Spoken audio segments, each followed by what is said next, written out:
Yeah. Yeah. All right. Good morning. You're Kara's Antoine. And Mr. Antoine was previously in court, entered a plea of guilty to injury to a child, elderly, or disabled individual. I've received the pre-sentence report. Has everyone had an opportunity to review the report? Yeah, Judge. Yes, sir. Any additions, corrections, explanations? Yes, Madam Judge. We do have I was going over with Mr. Antoine here, and I think the main issue is that part of the allegation against him involved, I guess, hitting the child or whatever with a belt buckle. Mm-hmm. And I think that's what he zeroed in on, not the overall picture of the whole circumstance. Okay. He's more than willing to take accountability for what he did, what he was guilty of. And I think also some of the statements in the PSI regarding his mental health history may kind of speak to that. So I guess the question is, taking responsibility for what part? Both for disciplining her, and it may have gotten a little excessive, but not hitting her with a belt buckle or anything like that. Okay. Probation. Or what he was trying to explain. So hold on. All right, so you have 3 biological children, correct? And the victim in this case is not your biological child. And do you have any contact with her mom? What kind of contact? It's my fiance, but like I said, last time I was here, everything has been supervised since this has been going on. I really haven't been. The only time I see her, I don't see the kids, so I just. So who lives with you? Just my 1-year-old, like I said last time. The mother of your 1-year-old, is that the same mother of? Okay. But y'all don't live together. Judge, I believe at the last setting when we actually did a plea, they weren't together at that time while living. He had got his own place. That's why his child was with him, right, and everything. So they're not together for the living, but I think they started back in communication and things of that nature.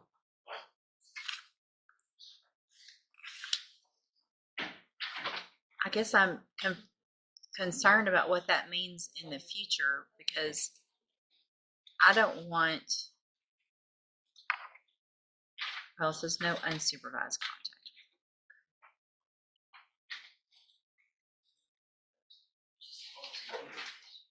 Anything else other than what the recommendations are, which is no unsupervised contact? That's the whole point of it, is make sure the child's protected. Right. If the court feels that's enough to maintain that, then I'm okay with that, Your Honor. So here's another thing that I'm going to order, Mr. Antoine, if I go along with this, because obviously I have some concern about the level of discipline, whether it's your child, whether it's your stepchild, and now you have children with you. There are other ways to discipline other than putting your hands on a child. I figured it out through time.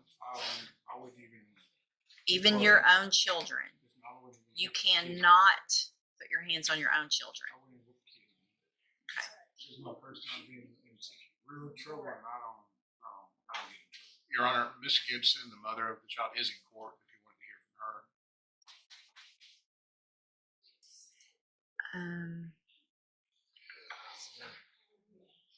Ms. Gibson,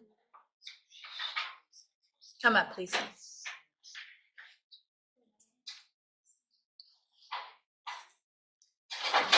Good morning. So, Ms. Gibson, you are the mother of Kimoriana, and also the baby. So y'all have one child together, correct? How many other children do you have other than Kimoriana? You have what? 5 altogether. And where are all of your children? 1-year-old stays with mom, and the other 4 stay with me. Okay. Are y'all trying to work things out and get back together, or are y'all just co-parenting? I need to know for sure what's going on. We're actually trying to work things out. sake of our relationship with the kids as well. Has Moriana had any unsupervised time with Mr. Antoine? I'm always And you understand that that's going to be part of the order of the court, and you can't say it's okay because he'll end up going to prison. So she can't give you permission to do something that I haven't given you permission to do. That makes sense? Okay. All right. Thank you. You can have a seat. Thank you. All right. So I'm going to find, Mr. Antoine, that you previously entered your plea of guilty freely and voluntarily. Find sufficient evidence to find you guilty. However, I'm going to follow the agreement that you made with the district attorney's office and defer all proceedings and place you on probation for 5 years. You're ordered to pay a $500 fine and to follow all of the rules and conditions of probation. That includes still having no unsupervised contact with Kimoriana. That is also going to be, I want you to, or I don't want you to, you're ordered to enter and successfully complete a parenting course. It's offered through Faith Tabernacle Church. You need to get that done and started within 30 days. Okay. It'll just help you to have better skills at being a parent. Okay. You're going to be on the high medium caseload, and you're going to be assessed to see if there's any mental health needs or whatever you need. They're going to give you everything you need, the opportunity on probation to be able to be successful, make better decisions, be there for your children. The important thing is that you do everything that's asked of you, because if you do, this is an excellent opportunity, because you do not have a felony conviction on your record. And at the end of the probation, if you're successful, the case will be dismissed. You will never have a felony conviction. The other side of that, though, is if you violate any condition of probation, you can be brought back into court and you can be found guilty, and you could go to prison for anywhere between 2 and up to 10 years. Do you understand? And I do want to make sure you understand, as a condition also of the probation, I am ordering that you not use corporal punishment, which is a punishment where you whip or place your hands on your child. Do you understand? Okay. If you'll just I'm handing you the trial court certification that shows this was an agreement that I followed, and so you waived your right to appeal. If you'll just have a seat here in the courtroom, probation will call you up when she's ready to go over your paperwork. All right. Good luck to you, sir. Thank you, Your Honor. Thank you. And thank you for being here, ma'am. James Boswell. Good morning, sir. You're James Boswell. And this is cause numbers 25 DCCR 0992 and 0993. Mr. Boswell was previously in court, entered pleas of guilty in each of those cases, and I've received the pre-sentence report. Has everyone had an opportunity to review the report? Yes, Your Honor. Any additions or corrections? Not from the defense, Your Honor. All right, Mr. Boswell, in each of your cases, I'm going to find that you entered your pleas of guilty freely and voluntarily. In cause number 25, DCCR 0992, find sufficient evidence to find you guilty. However, I'm going to follow the agreement and defer all proceedings and place you on probation for 6 years. You're ordered to pay a $500 fine and to follow all of the rules and conditions of probation. In cause number 25, DCCR 0993, I'm also going to find sufficient evidence to find you guilty. However, I'm going to follow the agreement that you made with the district attorney and defer all proceedings and place you on probation for 6 years and order you pay a $500 fine. In addition to those requirements, I am also going to order that you are not allowed to possess any firearm at all. If you still have firearms in your home, then they need to be removed within 24 hours. They took them all? Okay. This whole situation and how you're treating people that live around you, the racial issues that are going on is ridiculous. And so you need to do whatever. If you go to work, come home. But all this interaction in the way that you have interacted with the people that live around you and what you did to these young kids probably scared them to death. And you're here, lucky you're not here for murder. You're lucky that I'm going along with this agreement, because I don't really like it. I don't like what you did. I don't like how you treated those people, and I don't like what you did to those children. And it's going to stop, or you're going to end up in prison. There will be no, I made a little mistake and let me stay on probation, or let me go to some middle of the ground, ISF or something. if you make a mistake on this probation, you will be going to prison. And in these cases, you can go between 2 years and up to 20 years. Do you understand? Part of this is you'll be on the high medium caseload, and you're going to go through an assessment for any type of mental health treatment that you need. And if they say you need something, then you're ordered to do whatever it is that that assessment says. That's in order to help you so that you can make better decisions and take care of this probation while you're out on the streets instead of going to prison. Does that make sense? All right, I'm going to hand you in each of your cases the trial court certifications that shows that these were agreements that I followed and you've waived your right to appeal. You need to have a seat here in the courtroom. Probation will call you up when she's ready to go over all of your paperwork. Go have a seat.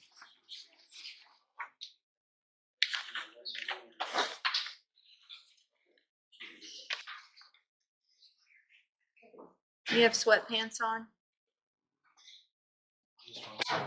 You think that's appropriate to wear to felony court? You don't have any clothes. Where do you live? With your aunt? How old are you? Are you working? Why? How much? $9.75.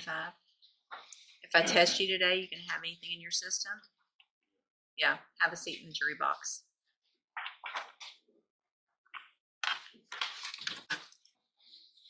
Blaine Dunnigan. Good morning. Are you Blaine Dunnigan? And this is 25 DCCR 0566. Mr. Dunnigan's charged with driving while intoxicated, third or more. Mr. Gertz, what is the announcement? Judge, we're still working through discovery on this case. We've asked for just normal weeks. Okay, any issues? Mr. Smith, any issues? Okay. All right, Mr. Dunnigan, I'm going to, and do you have that auto ignition interlock device on your vehicle? All right, just make sure you keep that on and working at all times. I'll do a normal reset. Make sure you stay in touch with Mr. Gertz. You guys can visit about the case, and we'll see if we can get an announcement. All right, you're free to go. And then Frank Collins.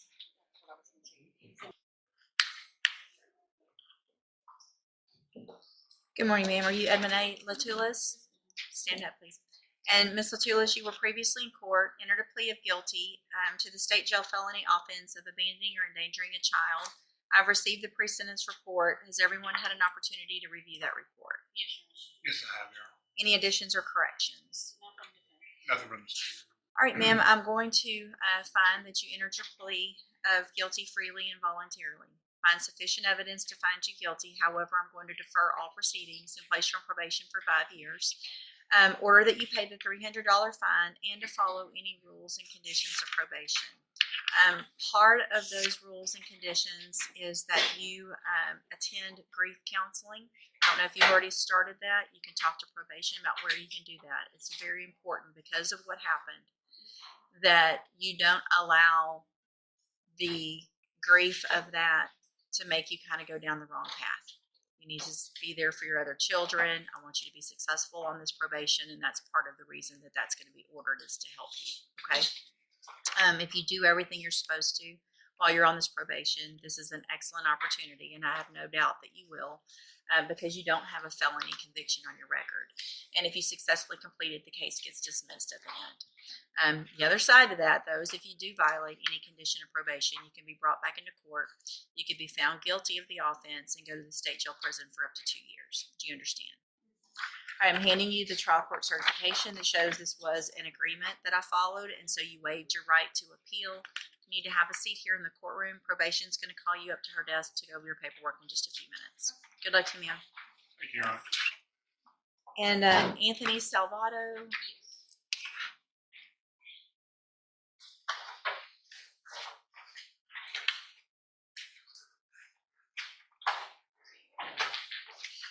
Good morning, you're Anthony Salvato, Yes, ma'am.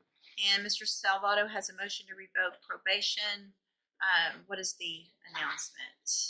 Judge, I have spoken at length with his probation officer about how well he is doing. Also received further documentation from the sober living facility run by veterans in Houston that he is participating in. I think he's he's doing extremely well. He's gotten on the right track. Good. So we would like the court to consider allowing his probation to just go ahead and expire out on the 15th of this month. Allow him to continue with those services and his employment through that. Okay. So that's great to hear. So you'll be filing a motion to dismiss that motion then? Okay. So it sounds like you're well on the right path. Continue that even when you're not on probation and don't have to. I intend to stay where I'm at as a permanent resident. Good. All right. Well, good luck to you, sir. Thank you. Thank you, Ms. Holmes. Thank you, Ms. Malfino. Thank you.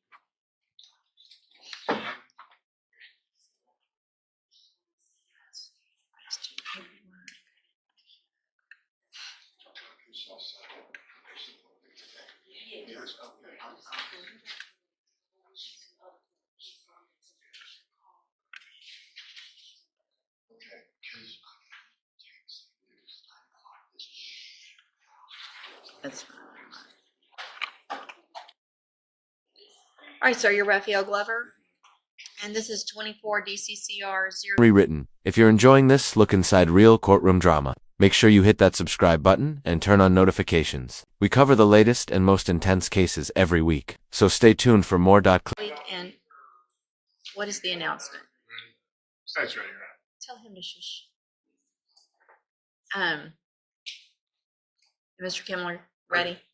And has there been any additional negotiations or anything like that? No, Your Honor. All right, I do want to make sure you understand, Mr. Glover, I will number the cases after docket tomorrow. There will not be any plea agreements accepted after tomorrow at noon. Do you understand? Okay, I will number the case. Stay in touch with Mr. Kimmler. He'll let you know when you need to be back next week. All right, you're free to go. And then you've got Johnny Polanco.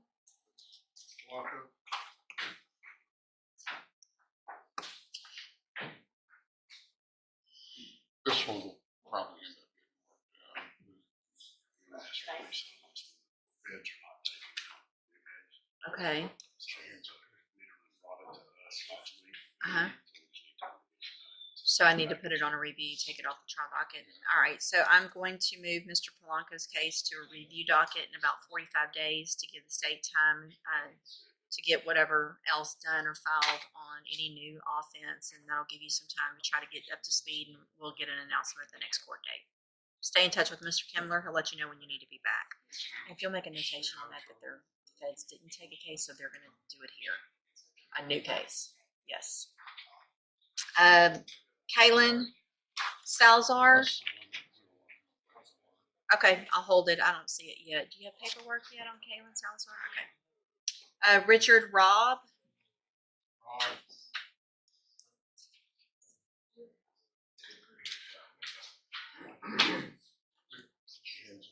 And did you already send that paperwork on Salazar? Yeah, I sent it to Tom. Okay, He's got to dismiss the MTRP. that's fine. I just, Mr.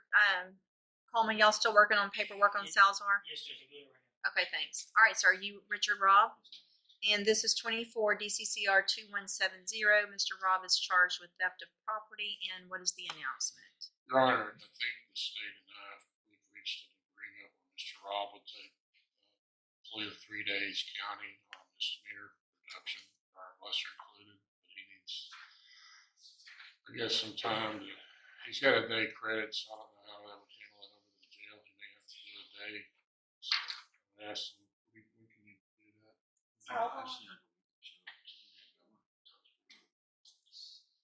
Let me hold it first. Okay, I'll hold it, because if we're going to get it taken care of, we can do it next week before the end of the year or the week after.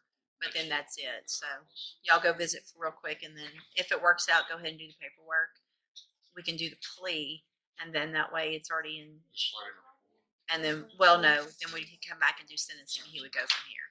Yeah, I'm not going to sentence him until he gets taken from here, so he can make those arrangements. All right. I will hold Salazar. They're taking care of that. If you want to visit with them, The rest of it. Rob and Salazar. That's all you got. So, yeah, if you want to visit with him real quick, thanks.